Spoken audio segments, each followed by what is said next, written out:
Hi, welcome to my channel. I'm Amanda Wynne, and I'm a horror writer, and I'm excited to create this space to share my work with you. This is a short horror episode where I read one of my short horror stories, followed by a brief discussion about the background. This episode, I'll be reading Eternal Blue, which was published in the second issue of Candlelit magazine back in April 2023. Enjoy, if that is the right word. This one's very short and very depressing, so a cup of something comforting is highly recommended. So, this is Eternal Blue. Fun fact, it turns out none of your senses fully go when you die. Your medically dead brain just carries right on processing them, presumably until someone scrambles, severs, or burns the remains. On the plus side, it's true you don't hurt anymore. On the downside, you still feel what is happening to you in this weird, detached, itching and pinching kind of way. I can't tell you exactly when I realized I was dead, but it was somewhere between the organ donation and fluid draining. Not great things to experience, even when they don't hurt. Despite being dead, I realized I could still hear and smell around those little inserts they put in to prevent leakage. I could even see, up until the mortician glued my eyelids shut. After that, I had to rely on overheard conversations and the changing sensations of steel and cloth to gauge progress towards my funeral.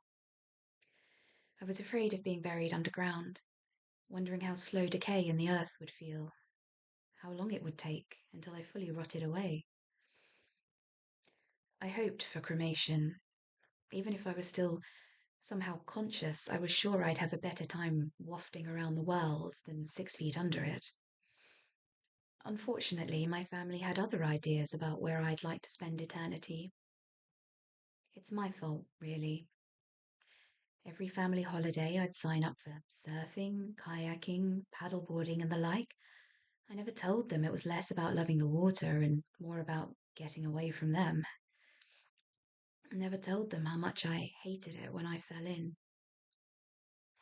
So they, in their love for me, decided to let me go into the sea. And I couldn't speak to beg them no. When we were on the boat travelling to the burial site, I just found myself wanting one more look at them, my family.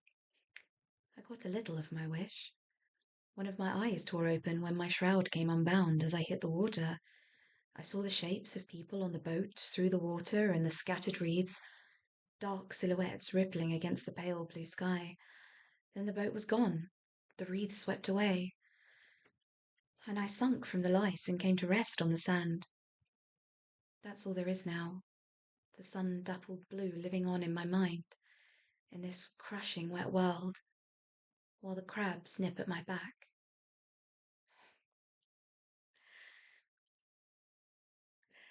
And that's it for Eternal Blue by Amanda Wynne. This was sparked by a debate with friends while I was visiting them in the West Country. We were talking about different methods of burial. And one friend in particular was a strong advocate for burial at sea. And of course, that tradition is to be respected. However, as a horror writer, I couldn't help but also see a certain scary potential if consciousness somehow supernaturally persisted after death in that particular circumstance. Chilling thought. And on that cheerful note, thank you very much for joining me for Eternal Blue today. I hope to see you in future episodes.